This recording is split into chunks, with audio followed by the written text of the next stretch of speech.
नमस्कार दोस्तों, मैं हूं ईश्वर सोलंकी और स्वागत करता हूं आपका हमारे इस ऑनलाइन प्लेटफॉर्म पर। हम सॉल्व कर रहे थे दोस्तों इस भौतिक विज्ञान के प्रश्न। आज के सेशन में हम इस श्रृंखला को आगे बढ़ाएंगे और आज के सेशन का हमारा जो पहला क्वेश्चन है वो है दोस्तों, निम्नलिखित में से कौन सी ध्वनि तरंग की एक विशेषता नहीं है। हमें पूछा है कि इन ऑप्शंस में से कौन सा एक ऑप्शन ध्वनि तरंग की विशेषता प्रदर्शित नहीं करता। तो दोस्तों सबसे पहले ध्वनि तरंग के बारे में कुछ जान लेते हैं। ध्वनि दोस्तों किसी भी वस्तु, किसी भी ऑब्जेक्ट में जब कंपन होता है उस कंपन के कारण उत्पन्न होती है। यानी कह सकते हैं कि वस्तुओं में कंपन के कारण ध्वनि उत्पन्न होती है। लेकिन दोस्तों सभी कंपन ध्वनि उत्पन्न नहीं करते, सभी कंपन ध्वनि उत्पन्न नहीं करते, इस बात का विशेष ध्यान रखिएगा। ध्वनि उत्पन्न होगी वो वस्तुओं में कंपन के कारण उत्पन्न होगी, लेकिन सभी कंपन ध्वनि उत्पन्न नहीं करेंगे। ठीक है। दूसरी बात, ध्वनि यांत्रिक तरंगों का उदाहरण है। यांत्रिक तरंगों का उदाहरण है, या फिर कह सकते हैं ध्वनि तरंग एक यांत्रिक तरंग है। यांत्रिक तरंग किसे कहते हैं? हमने पढ़ा है दोस्तों, यांत्रिक तरंग वे तरंग होती हैं जो माध्यम पर निर्भर करती है, जो माध्यम पर निर्भर करती है। यानी इन तरंगों के संचरण के लिए माध्यम की आवश्यकता होती है। अगर माध्यम नहीं होगा तो ध्वनि तरंग संचरण नहीं करेगी, ध्वनि तरंग आगे नहीं बढ़ेगी। क्योंकि हमें पता है ध्वनि क्या है, एक प्रकार की एनर्जी है, एक प्रकार की ऊर्जा है, इसलिए हम बोलते हैं ध्वनि ऊर्जा। या फिर जब प्रदूषण की बात आती है तब हम बोलते हैं ध्वनि प्रदूषण। तो ध्वनि कंपन के कारण उत्पन्न होती है, ये एक प्रकार की ऊर्जा है। दूसरी बात, ध्वनि एक यांत्रिक तरंग है। यांत्रिक तरंग का मतलब क्या है कि माध्यम पर निर्भर करेगी। इनको आगे बढ़ने के लिए, इनको एक जगह से दूसरी जगह पर जाने के लिए, इस एनर्जी को एक जगह से दूसरी जगह पर जाने के लिए माध्यम की आवश्यकता होगी। अंतरिक्ष में माध्यम नहीं होता दोस्तों, अंतरिक्ष यानी निर्वात, वहां पे कोई माध्यम नहीं होता। और जब कोई माध्यम नहीं होगा तो ध्वनि संचरित नहीं होगी, निर्वात में ध्वनि का संचरण नहीं होगा, निर्वात में ध्वनि संचरित नहीं होगी। राइट। अब आते हैं हमारे क्वेश्चन पर, कौन सी ध्वनि तरंग की एक विशेषता नहीं है। पहला ऑप्शन है हमारे पास आवृत्ति। पहला ऑप्शन है आवृत्ति। हम जान चुके हैं कि ध्वनि क्या एक तरंग है और तरंग में कंपन होते हैं। और आवृत्ति की परिभाषा क्या होती है दोस्तों? एक सेकंड में कितने कंपन हुए, एक सेकंड में जितने कंपन हुए वो उसकी आवृत्ति होती है। क्या होती है? प्रत्येक सेकंड में किए जाने वाले कंपनों की संख्या आवृत्ति कहलाती है। ये बात समझ गए आप? इसका मतलब आप जान चुके हैं कि आवृत्ति तो एक विशेषता है, क्योंकि तरंग का नाम आते ही आवृत्ति नाम अपने आप आना चाहिए, क्योंकि एक सेकंड में कितने कंपन, और कंपन के कारण ही ध्वनि उत्पन्न होती है। तो आवृत्ति तो इसकी विशेषता हो गई। दूसरा है दोस्तों आयाम। दूसरा है आयाम, डायमेंशंस या एम्पलीट्यूड। राइट। आयाम क्या होता है कि जब भी कोई तरंग किसी माध्यम में प्रवेश करती है, जब भी कोई तरंग किसी माध्यम में प्रवेश करती है तो आपको पता है कि माध्यम में कण होते हैं, माध्यम में कण होते हैं, और ये कण कंपन करेंगे। ये कण क्या करेंगे? कंपन करेंगे। तभी तो ये एनर्जी, साउंड क्या है, ध्वनि क्या एक एनर्जी है, ये एनर्जी इन कणों को मिलेगी। ये कण कंपन करेंगे, कंपन करने के कारण ये कण अपनी एनर्जी को, जो इनको एनर्जी मिली है वो आगे ट्रांसफर करेंगे, और इस प्रकार से आगे का आगे एनर्जी ट्रांसफर होती जाएगी और ध्वनि तरंग कह सकते हैं कि आगे संचरित होती जाएगी। तो हम बात कर रहे थे आयाम की। आयाम किसे कहते हैं? तो समझिए दोस्तों कि जब कोई तरंग किसी माध्यम में प्रवेश करती है और उस माध्यम के कणों में कंपन होता है, तो एक साम्यावस्था अपन मानते हैं कि पहले कण इस साम्यावस्था पर उपस्थित था। जब इसको एनर्जी मिली, जब इसमें कंपन स्टार्ट हुआ, तो कंपन ये अपने स्थिति के दोनों ओर करेगा, अपनी स्थिति के दोनों ओर कंपन करेगा। कहने का मतलब है ये यहाँ पे विराम अवस्था में था, जब इसको एनर्जी मिली, इसमें कंपन स्टार्ट हुए, पहले यहाँ पे गया, फिर वापस अपनी जगह आया, फिर ये इस तरफ गया, फिर वापस अपनी जगह पे आया। तो कितना अधिकतम दूर जा सकता है, कितना अधिकतम दूर जा सकता है कण, किससे? साम्यावस्था की स्थिति से। ध्यान से समझना, साम्यावस्था की स्थिति से कंपन के कारण कण कितना दूर जा सकता है, वह दूरी या फिर कह सकते हैं वह विस्थापन। विस्थापन क्या होता है? कोई वस्तु यहां पर है, मैंने इसको यहां पर ले आया, या फिर कोई वस्तु यहां पर थी, मैं इस वस्तु को इस तरफ ले आया, तो ये साम्यावस्था है, ये साम्यावस्था हो गई। तो कितनी दूर ये इधर जा सकती है और कितनी दूर ये उधर जा सकती है, तो ये अधिकतम विस्थापन क्या कहलाएगा? आयाम कहलाएगा।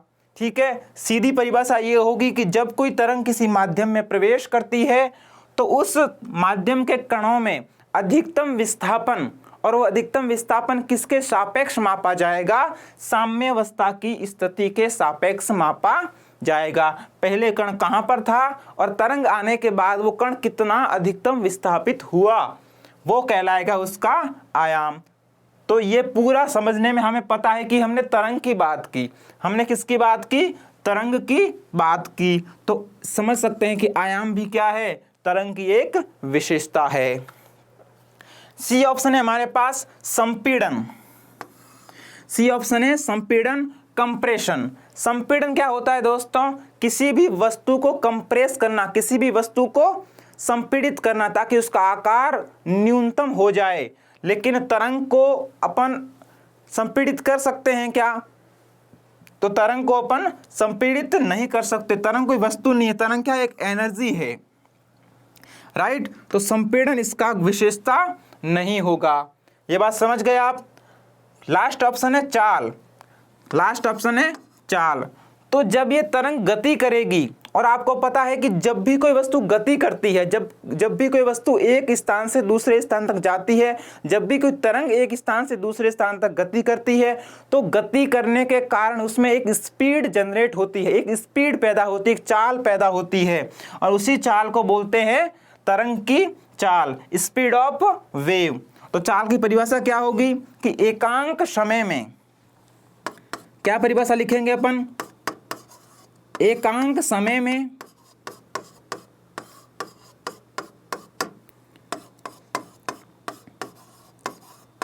एकांक समय में तरंग द्वारा, चाल का फॉर्मूला क्या होता है? दूरी बटा समय। तो दूरी किसके द्वारा तय की जा रही है? तरंग के द्वारा। तो अपन लिखेंगे एकांक समय में तरंग द्वारा तय की गई दूरी क्या कहलाएगी दोस्तों? तरंग की चाल कहलाएगी। तरंग की चाल, एकांक समय में तरंग द्वारा तय की गई दूरी तरंग की चाल कहलाती है। ये चार ऑप्शन हो गए। अब आप समझ गए कि चाल भी क्या है? तरंग की विशेषता है। अब हमारे पास क्वेश्चन था कि कौन सी ध्वनि तरंग की विशेषता नहीं है, और अब देखिए आवृत्ति है, आयाम भी हमने देखा है, संपीड़न तरंग की विशेषता नहीं है, चाल ध्वनि तरंग की विशेषता है। तो एक ही ऑप्शन हमारे पास है दोस्तों जो ध्वनि तरंग की विशेषता नहीं दर्शाता। कौन है? संपीड़न, कंप्रेशन। ये किसी वस्तु को किया जाता है जिस वस्तु को हम महसूस कर सकते हैं, जिस वस्तु को हम अपने हाथों से संपीड़ित कर सकते हैं, राइट। लेकिन ये क्या है? एक तरंग है, एक वेव है, इसको संपीड़ित नहीं किया जा सकता। इसलिए संपीड़न क्या है? ध्वनि तरंग का एक विशेषता नहीं है, ध्वनि तरंग की विशेषता नहीं है। तो कौन सा ऑप्शन हमारा हो जाएगा? हमारा ऑप्शन दोस्तों सी हो जाएगा, राइट। ये समझ गए आप। ध्वनि तरंग के बारे में भी समझ गए। एक प्रकार की ऊर्जा है जो कंपन के कारण उत्पन्न होती है, और एक यांत्रिक तरंग है। यांत्रिक तरंग क्यों बोलते हैं? क्योंकि ये माध्यम पर निर्भर करती है, इसको संचरित होने के लिए कोई ना कोई माध्यम चाहिए होता है। चलिए दोस्तों आगे बढ़ते हैं नेक्स्ट क्वेश्चन की ओर। नेक्स्ट क्वेश्चन है हमारा, निम्नलिखित में से कौन सा ध्वनि तरंगों का एक अभिलक्षण नहीं है? क्या पूछा है? ध्वनि तरंगों का एक अभिलक्षण नहीं है। यहां भी पूछा है कि कौन सा इसमें से ध्वनि तरंग का अभिलक्षण नहीं है। तो दोस्तों पहला है प्रोग्रेसिव, पहला है प्रगामी। प्रगामी क्या होता है कि एक जगह से वो वस्तु दूसरी जगह पर जा रही है। वस्तु का मतलब क्या है? यहाँ पर हम बात कर रहे हैं ध्वनि तरंगी, तो वस्तु का सीधा सा मीनिंग होगा एनर्जी। कौन सी एनर्जी? जो ध्वनि तरंगों के कारण उत्पन्न हो रही है, वही एनर्जी एक स्थान से दूसरे स्थान तक जाएगी और वही एनर्जी आगे संचरित होती जाएगी। तो प्रगामी का मतलब है कि आगे संचरण होना, आगे संचरण होना। और आपको पता है कि ध्वनि तरंग में जो एनर्जी है वो आगे संचरित होती रहती है, तो प्रगामी इसका एक अभिलक्षण होता है। दूसरा है यांत्रिक। दूसरा है यांत्रिक। यांत्रिक का मतलब है कि माध्यम पर निर्भर, माध्यम की आवश्यकता होती है और आपको पता है कि ध्वनि तरंग को माध्यम की आवश्यकता होती है, तो उसको अपन यांत्रिक बोल सकते हैं। तो ये भी एक क्या हो गया? इसका अभिलक्षण हो गया। फिर सी ऑप्शन है हमारे पास विद्युत चुंबकीय तरंगे। विद्युत चुंबकीय तरंगे, ये दोस्तों विद्युत चुंबकीय तरंगे चार्ज के कारण, वो भी चार्ज कौन सा? मूवेबल, गतिशील,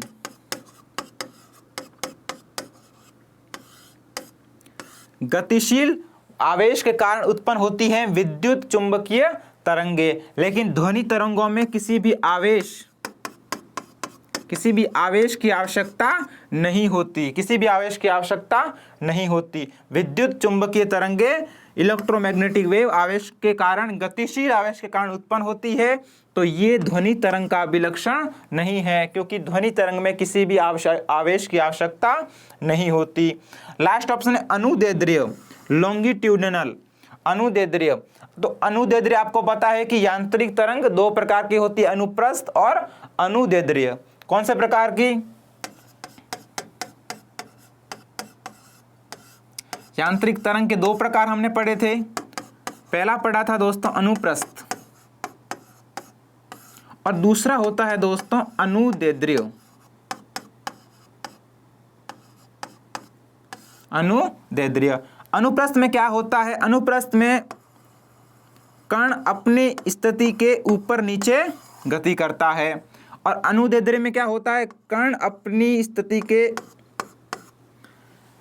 जो इसकी दिशा है उसके समांतर गति करता है। तो आपको पता है कि ध्वनि का कण, अगर ये किसी माध्यम के कणों की स्थिति है, तब ध्वनि तरंग इससे टकराएगी तो इसमें इस तरह से विस्थापन होगा, फिर ये विस्थापन एनर्जी इसको देगा तो इसमें विस्थापन होगा, फिर ये मतलब इस डायरेक्शन में कंपन होगा। पहले कण इधर जाएगा, फिर वापस इस तरफ जाएगा और वापस अपनी साम्यावस्था पर आएगा, फिर इधर जाएगा, यही चक्कर इसमें चलता रहेगा और इसी प्रकार से कण कंपन करते रहेंगे।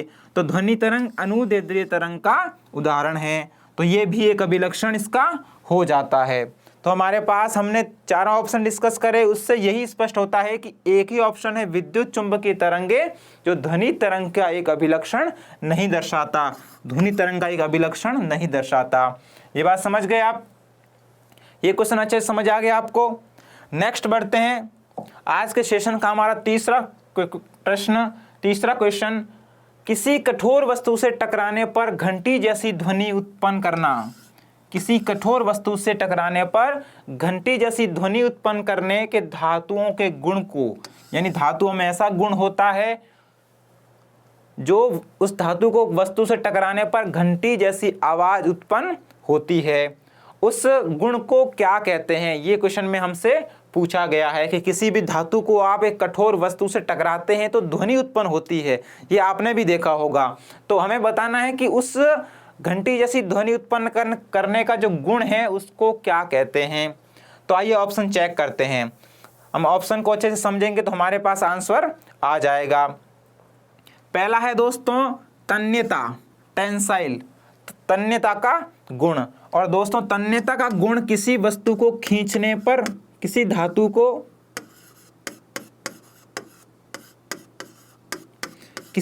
को खींचना,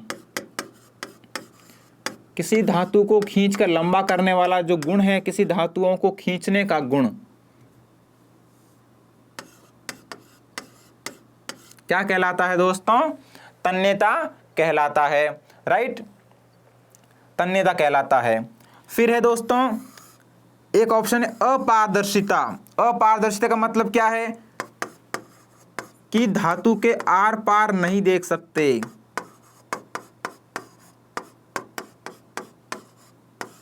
धातु के आर पार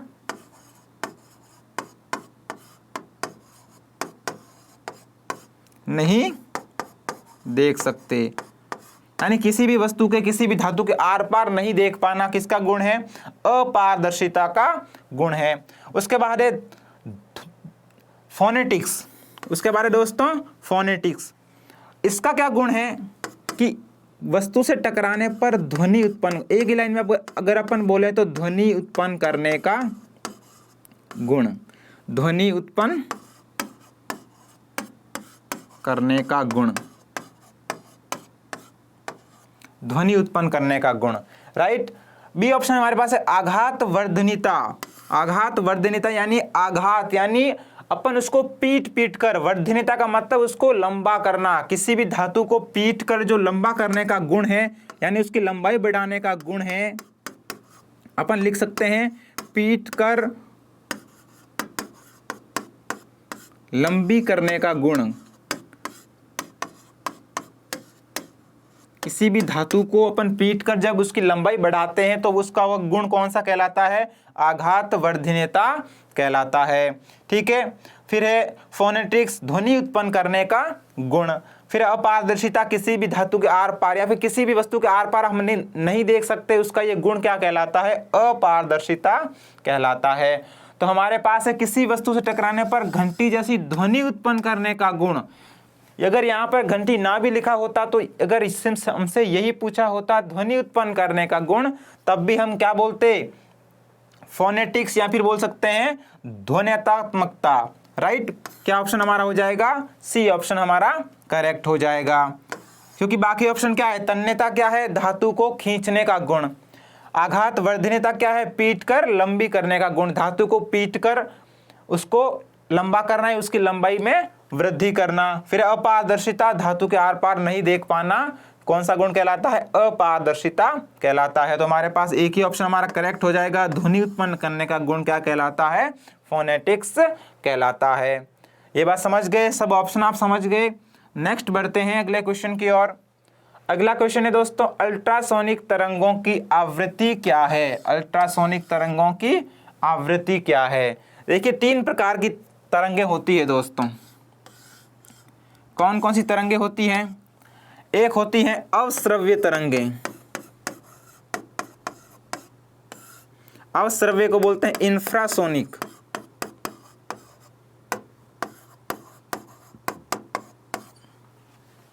राइट। दूसरा होता है दोस्तों श्रव्य तरंगे, और तीसरी होती है पराश्रव्य तरंगे।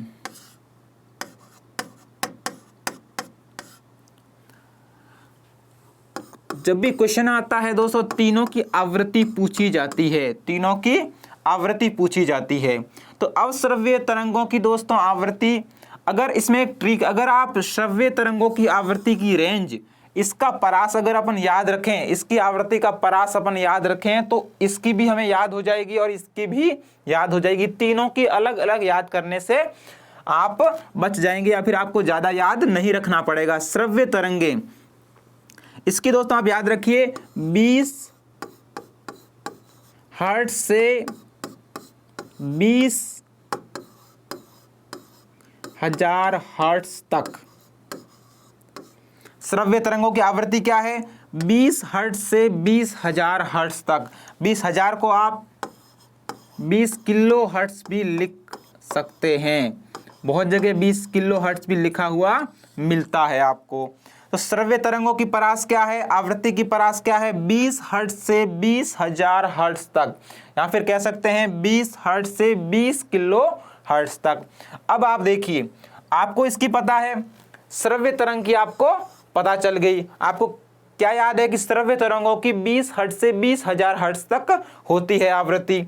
अब अवश्रव्य तरंगों की श्रव्य तरंगों से कम होती है। श्रव्य तरंगों से कम का क्या मतलब है कि श्रव्य तरंगों की न्यूनतम कितनी है? 20 हर्ट्ज। तो 20 हर्ट्ज से नीचे जो भी है वो क्या है? अवश्रव्य तरंगों की आवृत्ति है। तो कम क्या होगी? 0 से 20 हर्ट्ज तक, 0 से 20 हर्ट्ज तक। ये बात समझ गए? श्रव्य तरंगों की मिनिमम, न्यूनतम कितनी है? 20 हर्ट्ज। तो इससे कम जितनी भी होगी, इससे कम जितनी भी होगी वो किसकी होगी, अश्रव्य तरंगों की आवृत्ति होगी। और पराश्रव्य श्रव्य तरंगों से ज्यादा होती है पराश्रव्य तरंगों की, ठीक है। तो श्रव्य तरंगों मैक्सिमम कितनी है, 20,000 हर्ट्ज, तो पराश्रव्य तरंगों की कितनी होगी, 20,000 हर्ट्ज से ज्यादा। कितनी होगी, 20,000 हर्ट्ज से अधिक।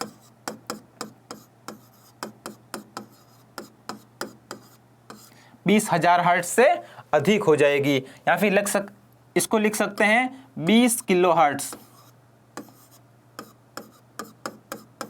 20 किलो हर्ट्ज से ज्यादा। ये बात समझ गए। एक की आपने याद रख ली, 20 हर्ट्ज से 20,000 हर्ट्ज, तो 20 हर्ट्ज से कम अश्रव्य है और 20,000 हर्ट्ज से ज्यादा क्या है, पराश्रव्य तरंगें होती हैं। अब आते हैं वापस अपन क्वेश्चन पर। हमारा क्वेश्चन था अल्ट्रासोनिक। अल्ट्रासोनिक किसको बोलते हैं, पराश्रव्य तरंगों को बोलते हैं अल्ट्रासोनिक। Ultrasonic, right. अल्ट्रासोनिक तरंगों की आवृत्ति क्या है, अल्ट्रासोनिक तरंगों की आवृत्ति। अब देखिए श्रव्य तरंगों को हमें याद है 20 से 20,000 हर्ट्ज, तो हमें सीधा सा हो गया अल्ट्रासोनिक यानी पराश्रव्य तरंगे, और पराश्रव्य तरंगों की श्रव्य तरंगों से ज्यादा होती है। तो 20,000 हर्ट्ज श्रव्य तरंगों की मैक्सिमम होती हैं, और 20,000 हर्ट्ज से जितनी भी ज्यादा होगी, 20 किलो हर्ट्ज से जितनी भी ज्यादा होगी, वो पराश्रव्य तरंगों की आवृत्ति होगी, या फिर अल्ट्रासोनिक तरंगों की आवृत्ति होगी। अब ऑप्शन देखिए, 5 किलो हर्ट्ज से अधिक, 5 किलो हर्ट्ज से अधिक, 5 किलो हर्ट्ज से यानी अभी तक ये आवृत्ति कहां पर घूम रही है, श्रव्य तरंगों के अंदर अंदर घूम रही है। 20 से 20 किलो हर्ट्ज, तो 20 किलो हर्ट्ज तक जितनी भी आवृत्ति होगी वो श्रव्य तरंगों की आवृत्ति होगी, तो ये भी गलत हो जाएगा। 15 किलो हर्ट्ज से अधिक, 15 किलो हर्ट्ज भी 20 किलो हर्ट्ज के अंदर ही आता है, तो ये भी श्रव्य तरंगों की आवृत्ति हो गई, तो ये भी ऑप्शन गलत हो गया। 10 किलो हर्ट्ज से अधिक, 10 भी 20 किलो हर्ट्ज के अंदर ही आता है, 20 हर्ट्ज और 20 किलो हर्ट्ज के बीच में आता है, तो ये भी गलत ऑप्शन हो गया। डी ऑप्शन है 20 किलो हर्ट्ज से अधिक, और 20 किलो हर्ट्ज से अधिक, तो श्रव्य तरंगों की सीमा कितनी है, 20 किलो हर्ट्ज, और इससे अधिक जो भी होगी वो पराश्रव्य तरंगों की आवृत्ति होगी, राइट, पराश्रव्य तरंगों की आवृत्ति होगी। तो क्या ऑप्शन हमारा हो जाएगा, डी ऑप्शन करेक्ट हो जाएगा। More than 20 kilo hertz, 20 kilo hertz से अधिक जितनी भी होगी वो किसकी होगी, पराश्रव्य तरंगों की आवृत्ति होगी, ठीक है। ये बात समझ गए, कौन सा ऑप्शन हमारा करेक्ट हो जाएगा, डी ऑप्शन करेक्ट हो जाएगा, राइट। नेक्स्ट क्वेश्चन की ओर बढ़ते हैं। यदि प्रकाश एक दूसरे के सामने रखे गए दो दर्पणों से परावर्तित हो तो कितने प्रतिबिंब बनेंगे। क्वेश्चन कह रहा है कि यदि आने वाला प्रकाश, आने वाली लाइट दो आमने सामने रखे गए दर्पणों से परावर्तित हो तो कितने प्रतिबिंब, कितनी इमेज बनेगी, कितनी इमेज या कितने प्रतिबिंब बनेंगे।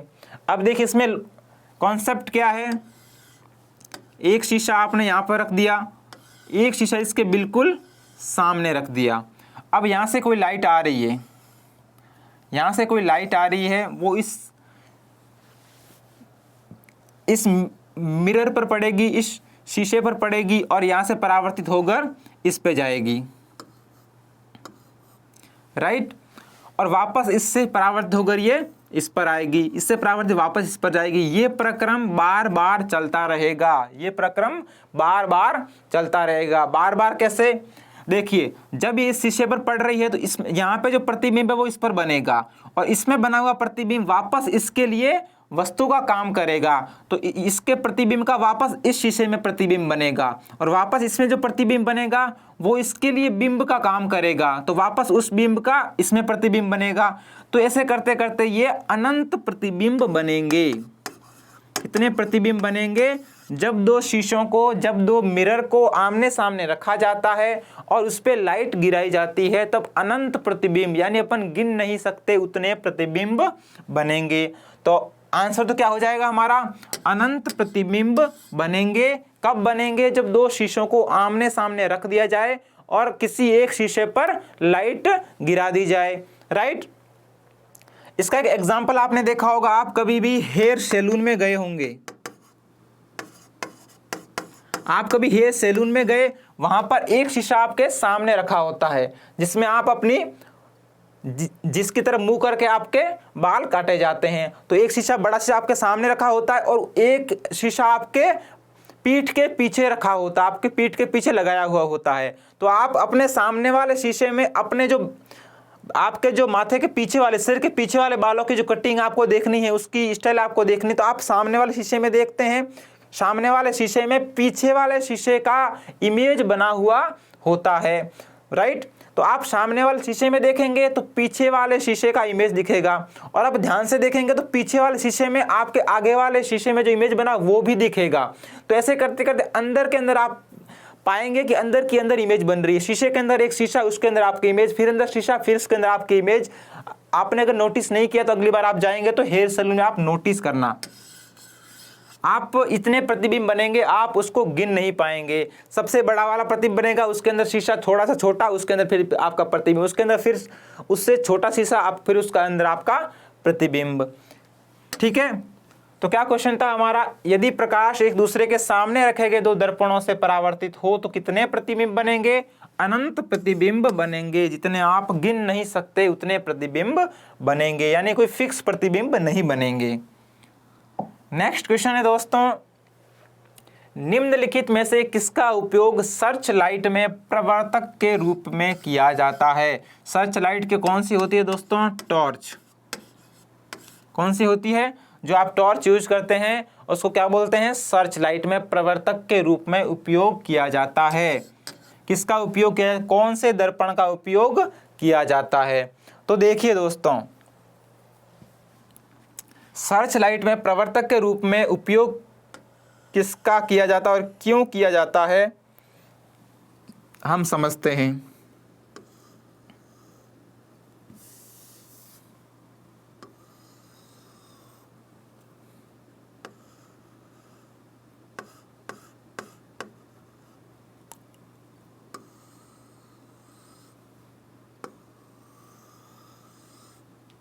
मान लीजिए ये आपकी टॉर्च है, ये आपकी टॉर्च है, और ये जो रेड कलर का आपको दिख रहा है ये इसमें टॉर्च वाली जो बत्ती है, जो लाइट इसमें जलती है वो वाली है। और आपने टॉर्च देखी होगी तो आपने देखा होगा कि यहाँ पर ये जो लाइन है, ये जो लाइन है ये बहुत चमकीली होती है। ये एकदम लाइक अ मिरर, एक दर्पण की तरह होती है ये वाली जो बहुत चमकीली होती है। और ये इसमें किसका उपयोग किया जाता है? कौन से दर्पण का इसमें उपयोग किया जाता है? अब यहाँ पे देखिए, जब ये लाइट जलेगी तब इससे प्रकाश की किरणें निकलेगी, इससे प्रकाश की किरणें निकलेगी। तो यहाँ पे ऐसा दर्पण होना चाहिए जो प्रकाश की किरणों को आगे की ओर परावर्तित करे, आगे की ओर परावर्तित करे। जैसे इसमें प्रकाश की किरण गिरेगी इसको आगे की ओर परावर्तित करे।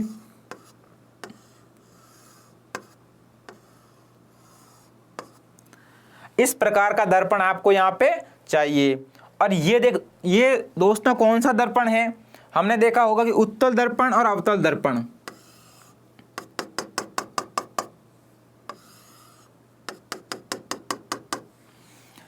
जब किसी दर्पण पर पॉलिश उभरे हुए सिरे पर की जाती है और जो गड्ढा होता है वो परावर्तक पृष्ठ का काम करता है, तो इसको बोलते हैं दोस्तों अवतल दर्पण। जैसे अगर हम यहाँ पे डालेंगे तो ये इसकी ओर जाएगी, लेकिन जब हम इस पे डालेंगे तो ये फैल जाएगी, राइट। तो ये कौन सा होता है दोस्तों? अवतल दर्पण। और ये दोस्तों कौन सा होता है? उत्तल दर्पण। तो यहाँ पे देखिए, यहाँ पे अंदर की तरफ से किरणें परावर्तित हो रही हैं, इसका मतलब इसका जो पृष्ठ कौन सा है? गड्ढे वाला पृष्ठ है। और इसका मतलब यहाँ पे ऊपर की ओर क्या की हुई है? पॉलिश की हुई है। समतल दर्पण दोस्तों ऐसा गोल नहीं होता, समतल दर्पण कैसा होता है? बिल्कुल स्ट्रेट होता है, राइट। उत्तल दर्पण होगा नहीं, क्योंकि उत्तल दर्पण में गड्ढे में पॉलिश की हुई होती है और गड्ढा परावर्तक पृष्ठ का काम नहीं करता। लेकिन यहाँ पे देखिए गड्ढा परावर्तक पृष्ठ का काम कर रहा है, तो उत्तल दर्पण भी नहीं होगा। तीसरा है अवतल दर्पण। अवतल दर्पण हो सकता है क्योंकि अवतल दर्पण के उभरे हुए सिरे पर पॉलिश की हुई होती है और यहाँ पे भी देखिए उभरे हुए सिरे पर पॉलिश की हुई है, इसीलिए तो गड्ढा परावर्तक पृष्ठ का काम करता है। और परावर्तक पृष्ठ का काम करता है इसलिए इस गड्ढे से किरणें परावर्तित हो रही है। तो अवतल दर्पण हो सकता है, अवतल लेंस नहीं हो सकता, क्योंकि अगर अवतल लेंस होता तो किरणें यहाँ से सीधे ही ऐसे निकल जाती, आगे की ओर परावर्तित नहीं होती। अगर लेंस क्या काम करते हैं, लेंस अपवर्तन का काम करते हैं, परावर्तन का काम कौन करता है, दर्पण करते हैं। तो लेंस अपवर्तन का काम करता है, इसलिए लेंस का यूज यहाँ पर नहीं किया जाएगा।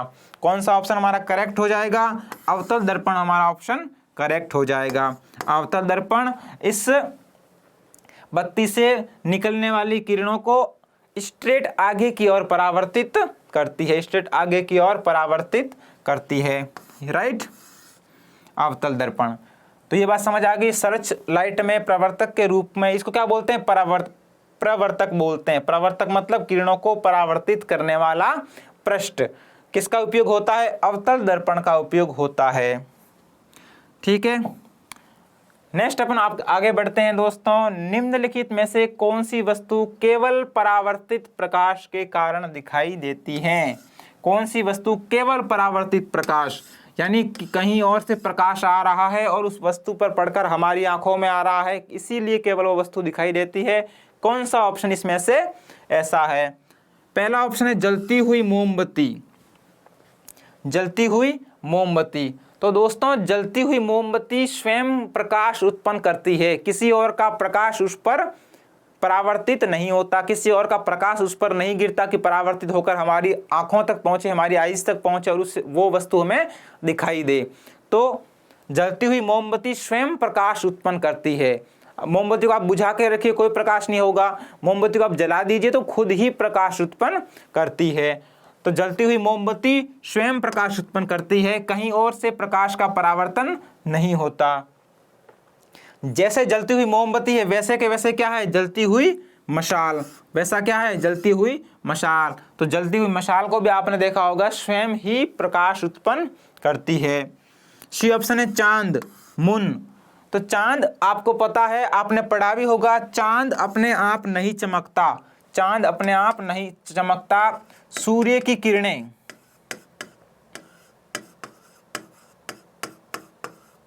सूर्य की किरणें चांद पर पड़कर, या फिर कह सकते हैं चांद से टकराकर या फिर चांद से परावर्तित होकर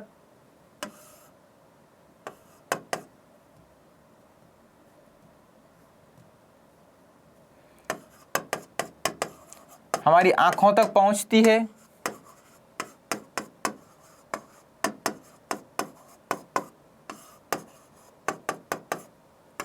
इसीलिए चांद दिखाई देता है। सूर्य की किरणें चांद पे पड़ती है और वहां से परावर्तित होकर हमारी आंखों तक पहुंचती है, इसीलिए हमें चांद दिखाई देता है।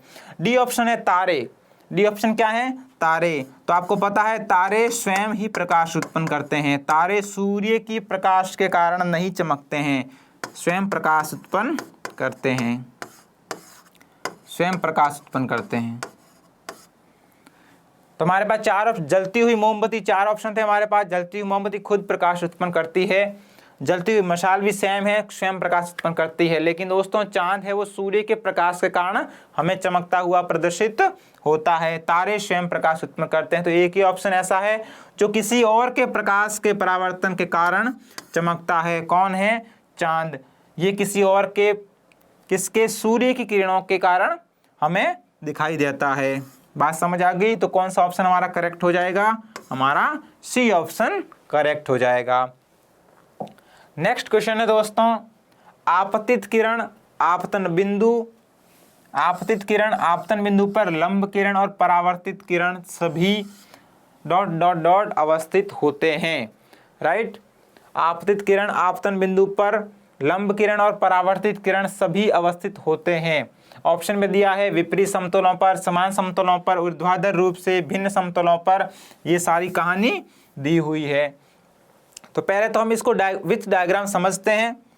तो ये किसी भी दर्पण का पृष्ठ है, दर्पण के नीचे की ओर पॉलिश की हुई है, इसका मतलब इसका ऊपरी पृष्ठ परावर्तक पृष्ठ का काम करेगा। जब कोई आपतित किरण इस परावर्तक पृष्ठ पर गिरती है तो परावर्तक बिंदु से होकर ये परावर्तित हो जाती है, राइट। और बिंदु के एकदम 90 डिग्री पर एक आभासी रेखा होती है जिसको क्या बोलते हैं, अभिलंब बोलते हैं। आने वाली रेखा को बोलते हैं आपतित किरण और परावर्तित होकर जो जा रही है उसको बोलते हैं परावर्तित किरण। आपतित किरण का मतलब गिरने वाली किरण और परावर्तित किरण का मतलब वो किरण जो परावर्तित हो चुकी है, जो टकराकर वापस आ चुकी है। अब यहाँ पे देखिए, आपतित किरण, परावर्तित किरण और अभिलंब, ये सारे क्या है, ये तल ए, यानी इस दर्पण के ऊपर वाला तल ए, इस दर्पण के नीचे वाला तल बी। तो आपतित किरण, अभिलंब और परावर्तित किरण ये सारे कौन से तल में हैं, तल ए में है, राइट। आपतित किरण, आपतित किरण, आपतन बिंदु कौन सा है, ये आपतन बिंदु इस दर्पण के ऊपरी वाले पृष्ठ पर है, क्योंकि नीचे वाले पृष्ठ पर तो पॉलिश की हुई है, तो आपतन बिंदु कहां पर है, ऊपरी पृष्ठ पर। तो आपतित किरण, आपतन बिंदु दोनों तल ए में। फिर बोला है लंब किरण यानी अभिलंब, ये भी किसमें, तल ए में। और परावर्तित किरण ये भी तल ए में, यानी ये चारों कौन से तल में है, तल ए में, यानी समान तल में है, एक ही तल में है। किसमें है दोस्तों, समान तल में है, राइट। तो ये परावर्तन का नियम भी है कि आपतित किरण, अभिलंब, आपतन बिंदु और परावर्तित किरण ये सभी एक ही तल में होते हैं। तो ऑप्शन देखिए, विकर्णतः विपरीत समतलों पर, विपरीत समतलों पर, विपरीत समतलों का मतलब अलग अलग तल में। तो दोस्तों ये तो गलत हो जाएगा क्योंकि ये चारों तो एक ही तल में हैं। दूसरा ऑप्शन है समान समतल पर, समान समतल पर यानी समान तल में, तो ये ऑप्शन करेक्ट हो जाएगा, सभी एक ही तल में है, समान तल में है। ऊर्ध्वाधर रूप से विपरीत समतलों पर, विपरीत समतलों पर ये भी ऑप्शन गलत हो जाएगा। भिन्न समतलों पर, अलग अलग समतलों पर ये भी ऑप्शन गलत हो जाएगा, क्योंकि हम डायग्राम से भी देख सकते हैं कि ये सारे एक ही तल में हैं। इस दर्पण का जो दूसरा तल है वो तो पॉलिश किया हुआ है और वहां पर कोई भी ऐसी कोई किरण या फिर ऐसा कोई बिंदु हमें नजर नहीं आ रहा। तो ये सारे कैसे हैं, समान समतल में उपस्थित होते हैं या फिर अवस्थित होती हैं। ये बात समझ गए आप। आपतित किरण आपतन बिंदु पर, लंब किरण अपरावर्तित किरण सभी समान समतल में अवस्थित होती है। ठीक है, तो हमारा कौन सा ऑप्शन करेक्ट हो गया, हमारा दोस्तों बी ऑप्शन करेक्ट हो गया। ठीक है, नेक्स्ट बढ़ते हैं अपन। नेक्स्ट हमारा क्वेश्चन है, अधिकांश भारतीय घरों में सुरक्षित पेयजल प्राप्त करने के लिए कौन सी विधि का उपयोग किया जाता है। भारत में जो मोस्टली जो मेथड यूज की जाती है सुरक्षित पेयजल, शुद्ध पेयजल प्राप्त करने के लिए, शुद्ध पीने वाला जल प्राप्त करने के लिए कौन सी विधि उपयोग की जाती है। तो दोस्तों संग्रहण, स्टोरेज ये विधि है, लेकिन हमें पूछा है कि अधिकांश भारतीय घरों में मतलब मोस्टली रूप से कौन सी विधि उपयोग की जाती है। तो संग्रहण विधि है लेकिन मोस्टली रूप से उपयोग नहीं की जाती है, राइट। हिमीकरण, हिमीकरण का मतलब है कि पानी को जमाना, और पानी को दोस्तों जमा के नहीं पिया जाता, यानी इसको बर्फ रूप में थोड़ी पी सकते हैं आप। हिमीकरण का मतलब, फ्रीजिंग का मतलब है पानी को जमाना। रिसाइकलिंग, रिसाइकलिंग भारत में यूज नहीं की जाती, इतना ज़्यादा प्रचलित कोई मेथड नहीं है। डी ऑप्शन है उबालना, डी ऑप्शन है उबालना।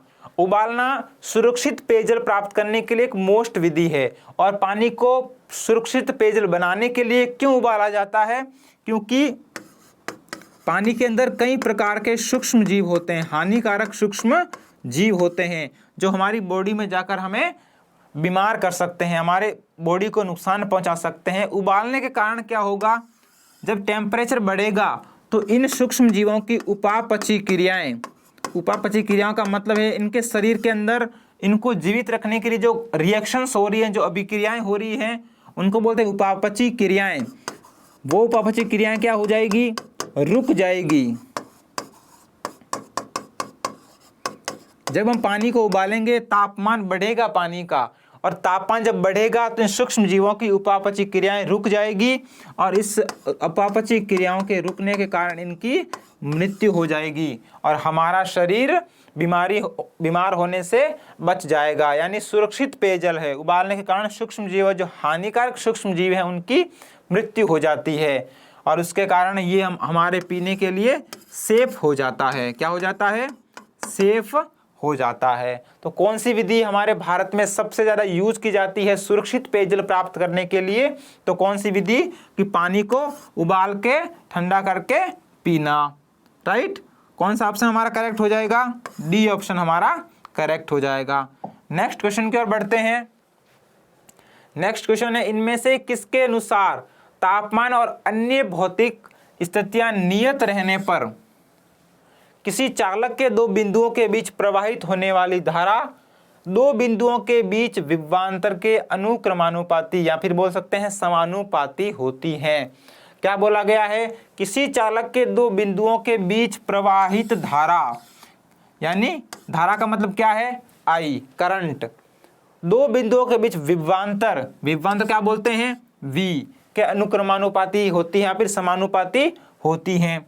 या फिर इसको ऐसा है कि विभवांतर किसके समानुपाती है? प्रवाहित धारा के समानुपाती है, प्रवाहित धारा के समानुपाती है। और वी आई समानुपाती का जब निशान हटाएंगे तो एक कांस्टेंट आएगा, कांस्टेंट का नाम होगा आर, और ये आर क्या है? प्रतिरोध। और हमने देखा था कि ओम वीर, क्या निकल गई ट्रिक इससे? वीर। और हमने देखा था कि जब भी ये फॉर्मूला आता है या फिर ओम के नियम का फॉर्मूला हमसे पूछा जाता है तो हमने एक ट्रिक याद करी थी। वो ट्रिक थी दोस्तों ओम वीर। कौन सी ट्रिक थी? ओम वीर। ओम क्या है? ओम का नियम, और वीर क्या है? फॉर्मूले की ट्रिक। वीर क्या है? वी बराबर आई आर। तो ओम वीर, ये कौन सा नियम है? ओम का नियम है कि दो बिंदुओं के बीच प्रवाहित होने वाली धारा उन दो बिंदुओं के बीच जो विभवांतर उत्पन्न हो रहा है उसके समानुपाती होता है। जो विभवांतर उत्पन्न हो रहा है प्रवाहित धारा के समानुपाती होता है। ये बात समझ गए आप? तो कौन सा नियम हो जाएगा ये दोस्तों? ओम का नियम हो जाएगा। V बराबर आई आर ओम का नियम होता है। ये बात समझ गए? ठीक है, नेक्स्ट क्वेश्चन की ओर बढ़े। सिंपल सी ट्रिक थी, ओम वीर आपको याद रखना है। V बराबर आई आर जहां पर भी आए ये ओम का नियम है। अगर आपको ओम का नियम पूछा जाए तो ओम वीर नाम याद रखना है। वीर, V बराबर आई आर। V क्या है? विभवांतर है।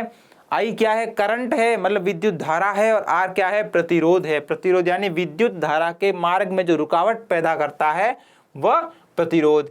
नेक्स्ट क्वेश्चन है 25, निम्नलिखित में से इंडक्शन मोटर का आविष्कार किसने किया? इंडक्शन मोटर का आविष्कार किसने किया? तो दोस्तों इंडक्शन मोटर का आविष्कार सीधे सीधे याद रखना है कि निकोला टेस्ला ने किया। किसने किया? Nikola Tesla. इंडक्शन मोटर से संबंधित दो बातें अपन जान लेते हैं। इंडक्शन मोटर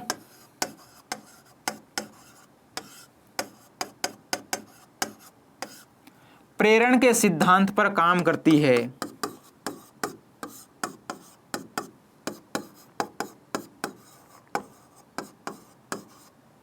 कौन से सिद्धांत पर? प्रेरण के सिद्धांत पर काम करती है। और जो प्रेरण का सिद्धांत है दोस्तों वह फैराडे ने दिया था। किसने दिया था? फैराडे ने दिया था। ये बात समझ गए आप? दो बातें हैं, इंडक्शन मोटर का आविष्कार किसने किया? निकोला टेस्ला ने किया। इंडक्शन मोटर प्रेरण के सिद्धांत पर काम करती है और प्रेरण का सिद्धांत किसने दिया था? फैराडे नामक वैज्ञानिक ने प्रस्तुत किया था। तो कौन सा ऑप्शन हमारा हो जाएगा? थॉमस सेवरी नहीं होगा, फ्रैंक सुमन ये भी नहीं होगा, जॉन एल बेयर्ड ये भी नहीं होगा। डी ऑप्शन में क्या है? Nikola Tesla. तो हमारा आंसर हो जाएगा दोस्तों Nikola Tesla. Right? Induction motor का आविष्कार किसने किया? निकोला टेस्ला ने। नेक्स्ट क्वेश्चन की ओर बढ़ते हैं। निम्नलिखित में से कौन सा वह साधारण उपकरण है जिसका उपयोग विद्युत परिपथ को वियोजित करने या इसे पूर्ण करने के लिए किया जाता है। कौन सा वह साधारण उपकरण है जिसका उपयोग विद्युत परिपथ को वियोजित करने या इसे पूर्ण करने के लिए किया जाता है? तो ए ऑप्शन है दोस्तों स्विच। ए ऑप्शन है स्विच। इसको देखते हैं अपन। दूसरा ऑप्शन है ट्रांजिस्टर। दूसरा ऑप्शन है ट्रांजिस्टर। ट्रांजिस्टर दोस्तों क्या करता है? वोल्टेज को नियंत्रित करता है। वोल्टेज को नियंत्रित करता है।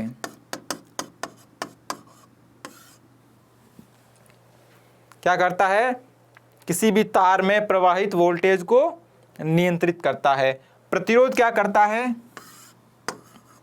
धारा के मार्ग में या फिर धारा के प्रवाह में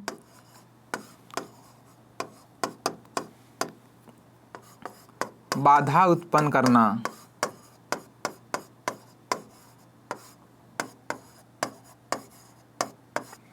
क्या हो जाएगा? धारा के प्रवाह में बाधा उत्पन्न करना। फिर संधारित्र। संधारित्र आवेश को धारण करने वाली युक्ति है। आवेश को धारण करने वाली युक्ति, राइट। आवेश को धारण करने वाली युक्ति का क्या नाम है? संधारित्र। और जो स्विच है, स्विच किसी भी परिपथ को पूर्ण करने के लिए यूज किया जाता है। आपने पूरा सर्किट लगा दिया, आपने पूरा परिपथ बना दिया, लेकिन उस परिपथ को ऑन या ऑफ करने वाला स्विच ही नहीं बनाया, तो वह परिपथ पूर्ण कैसे हो गया?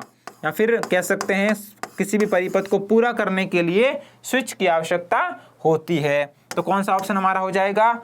ए ऑप्शन हो जाएगा, क्योंकि ट्रांजिस्टर है वो वोल्टेज को नियंत्रित करने के लिए यूज करते हैं। संधारित्र है तो आवेश को धारण करने वाली एक युक्ति है, एक उपकरण है। प्रतिरोध क्या है? धारा के प्रवाह में उत्पन्न बाधा। तो एक ही ऑप्शन हमारे पास है स्विच, और स्विच होता भी है परिपथ को पूरा करने के लिए, परिपथ को ऑन या ऑफ कंट्रोल अपने हाथों में लेने के लिए, राइट। तो कौन सा ऑप्शन हमारा करेक्ट हो जाएगा? ए ऑप्शन करेक्ट हो जाएगा। नेक्स्ट क्वेश्चन है दोस्तों, विद्युत सेल के प्रतीक में, विद्युत सेल का जो प्रतीक है उसमें मोटी और छोटी रेखा किसको निरूपित करती है? मोटी और छोटी रेखा किसको निरूपित करती है? कहने का मतलब है कोई भी आपके पास सर्किट है, एक परिपथ है, अपन सिंपल परिपथ बनाते हैं। एक कोई परिपथ है,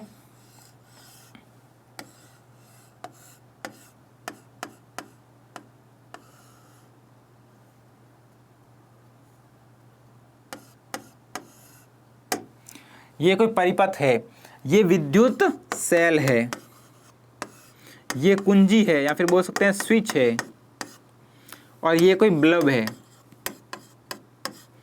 राइट। ये कोई सामान्य सा परिपथ है। जो बड़ी वाली रेखा होगी उसको बोलते हैं दोस्तों प्लस, जो छोटी वाली रेखा होगी उसको बोलते हैं दोस्तों माइनस। प्लस से धारा प्रवाहित होना स्टार्ट होती है, राइट। तो ये जो लंबी और पतली रेखा है इसको बोलते हैं धनात्मक टर्मिनल। प्लस का मतलब क्या है? धनात्मक टर्मिनल, धनात्मक टर्मिनल। और ये जो छोटे वाला निशान है इसको बोलते हैं दोस्तों ऋणात्मक टर्मिनल, ऋणात्मक टर्मिनल। धनात्मक टर्मिनल से विद्युत धारा का प्रवाह प्रारंभ होता है।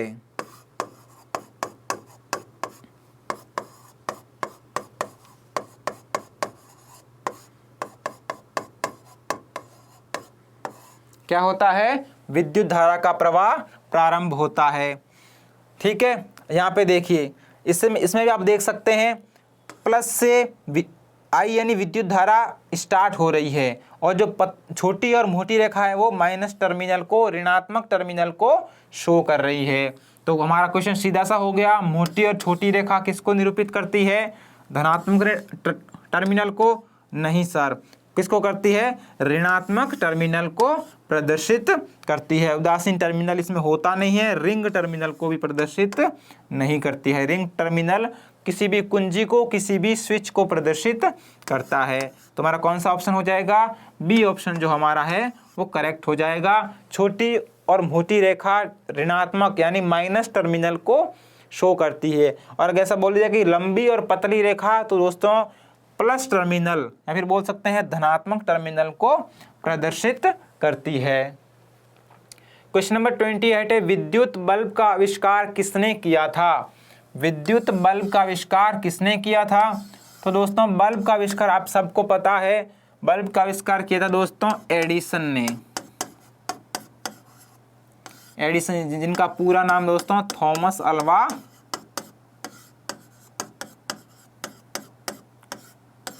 Alva Edison, right, Thomas Alva Edison.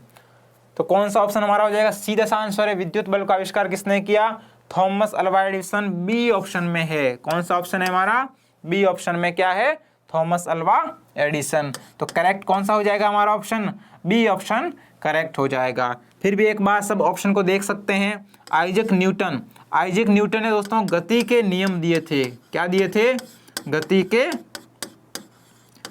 नियम दिए थे। फिर नेक्स्ट थॉमस अल्वा एडिसन ने बल्ब का आविष्कार किया। अल्बर्ट आइंस्टीन ने दोस्तों सापेक्षवाद का सिद्धांत दिया। किसका सिद्धांत दिया दोस्तों, सापेक्षवाद का।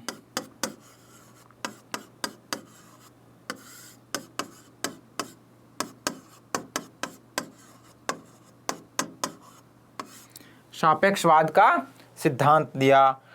डी है अलेक्जेंडर ग्राहम बेल, राइट।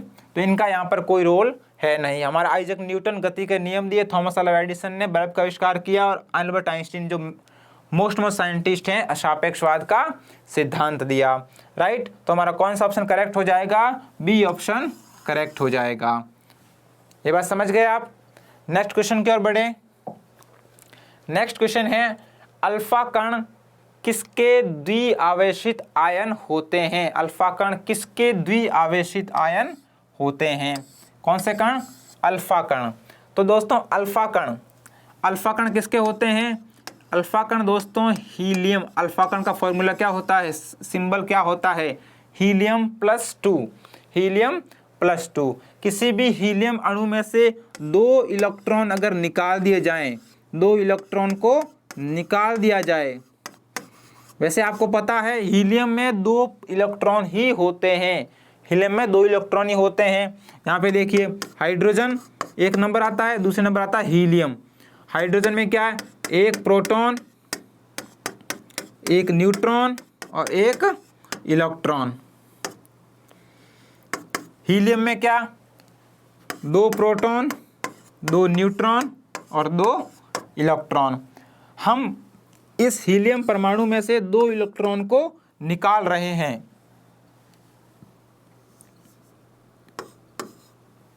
इस 2 इलेक्ट्रॉन को निकाल रहे हैं, तो पीछे क्या बचा, सिर्फ 2 प्रोटॉन बचे और 2 न्यूट्रॉन। और इसी अणु को 2 इलेक्ट्रॉन निकालने के बाद जो हमारे पास आयन बचता है उसको क्या बोलते हैं, हीलियम द्विआवेशित आयन, या फिर सीधा बोल सकते हैं अल्फा कण बोलते हैं।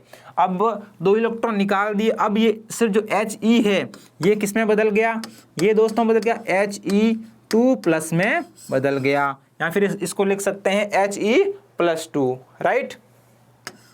तो अल्फा कण क्या हो गया, He2+ या फिर He+2, दोनों एक ही बात है।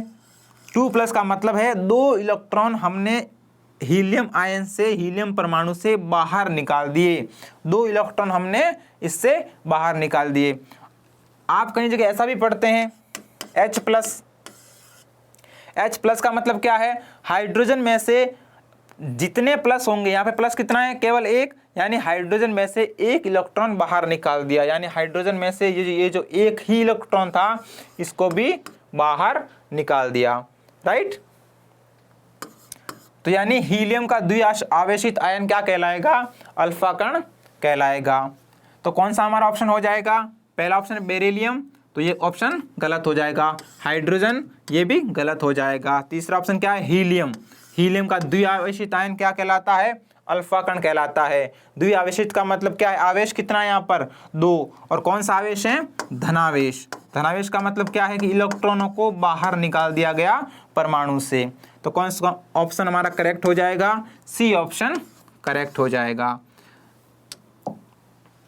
नेक्स्ट क्वेश्चन है हमारा, मिड एयर रिफ्यूलिंग, हवा में ईंधन भराई के बिना एक बार में ब्रह्मोस से लैस सुखोई 30 की रेंज कितने किलोमीटर होती है? सुखोई 30 की रेंज कितने किलोमीटर है? और पूछा गया है हवा में ईंधन भराई के बिना, यानी ईंधन भराई के बिना इसकी रेंज कितनी होती है? तो दोस्तों नॉर्मल सुखोई 30 की जो रेंज होती है वो 3000 किलोमीटर होती है, सामान्यतः बात करें। लेकिन यहाँ पे पूछा गया है हवा में ईंधन भराई के बिना। तो दोस्तों हवा में ईंधन भराई के बिना इसकी रेंज 3000 से घटकर 1500 किलोमीटर तक आ जाती है। कितनी हो जाएगी? 1500 किलोमीटर। सामान्यतः अगर बात करें तो 3000 किलोमीटर इसकी रेंज होती है, लेकिन ईंधन भराई के बिना, हवा में ईंधन भराई के बिना इसकी रेंज केवल 1500 किलोमीटर होती है। राइट। तो कौन सा ऑप्शन है हमारा जिसमें 1500 किलोमीटर दिया गया है? 3000 किलोमीटर तो सामान्यतः होती है, 1000 किलोमीटर नहीं होती, तो 2000 किलोमीटर भी नहीं होगी। कितनी होगी? 1500 किलोमीटर इसकी रेंज होगी। ठीक है। तो दोस्तों हमारा जो नेक्स्ट क्वेश्चन है 31 नंबर क्वेश्चन, ये क्वेश्चन है कि निम्नलिखित में से कौन सा कथन सही है? कौन सी स्टेटमेंट नीचे दी गई इनमें से कौन सी स्टेटमेंट सही है? पहली स्टेटमेंट हमारे पास है कि स्पष्ट कांच से बनी हुई एक खाली बोतल एक पारभासी वस्तु का उदाहरण है। तो दोस्तों पारभासी वस्तु क्या होती है? पारभासी वस्तु वो होती है जिनके आर पार देख सकते हैं, आर पार देख सकते हैं, लेकिन स्पष्ट रूप से नहीं देख सकते। स्पष्ट रूप से नहीं देख सकते। स्पष्ट रूप से जिसमें देख सकते हैं उसको बोलते हैं पारदर्शी वस्तु। तो पारभासी वस्तु का मतलब आर पार तो देख सकते हैं लेकिन स्पष्ट रूप से नहीं देख सकते। लेकिन स्पष्ट कांच से जो बनी हुई वस्तु है वो कैसी होती है? पारभासी न होकर पारदर्शी होती हैं। कैसी होती हैं? पारदर्शी। तो ये स्टेटमेंट गलत हो जाएगा। तो इसमें लिखा है कि एक पारभासी वस्तु का उदाहरण है कि पारभासी वस्तु का उदाहरण ना होकर स्पष्ट कांच से बनी एक खाली बोतल पारदर्शी का उदाहरण होती है। ऑप्शन बी एक फ्राइंग पैन। फ्राइंग पैन दोस्तों होती है कढ़ाई का हत्था, या फिर जिससे कोई भी वस्तु तलते हैं उसमें औजार जो यूज होता है उसमें हत्ता। तो ये अपारदर्शी होता है। अपारदर्शी का मतलब इसमें आर पार नहीं देख सकते। तो ये स्टेटमेंट बिल्कुल सही है। एक फ्राइंग पैन, उसका जो हत्था होता है वो अपारदर्शी होता है। तो ये स्टेटमेंट यहाँ पर सही हो जाएगी। सी ऑप्शन है सूर्य प्रकाशित वस्तु का उदाहरण है। प्रकाशित वस्तु दोस्तों वो होती है जो किसी और के प्रकाश के कारण चमकती है या फिर किसी और के प्रकाश के कारण प्रकाशित होती है। लेकिन आपको पता है सूर्य खुद ही प्रकाश उत्पन्न करता है, स्वयं प्रकाशित होता है, किसी और के प्रकाश के कारण नहीं चमकता। तो ये भी स्टेटमेंट यहाँ पर गलत हो जाएगी। लास्ट स्टेटमेंट हमारे पास है एक लकड़ी का बक्सा चमकदार वस्तु का उदाहरण है। लकड़ी का बक्सा दोस्तों चमकदार वस्तु का उदाहरण नहीं होता है। तो हमारे यहाँ पर एक ही स्टेटमेंट जो सही है, कौन सी? एक फ्राइंग पैन अपारदर्शी होती है। ये एक ही स्टेटमेंट यहाँ पर सही है। तो हमारा जो कौन सा कथन सही हो जाएगा? बी हमारा ऑप्शन करेक्ट हो जाएगा कि एक फ्राइंग पैन अपारदर्शी होती है। ठीक है। तो आज के सेशन में दोस्तों इतना ही। उम्मीद करता हूँ आपको ये सेशन अच्छा लगा होगा। मिलते हैं और अगले सेशन में, तब तक के लिए जय हिंद।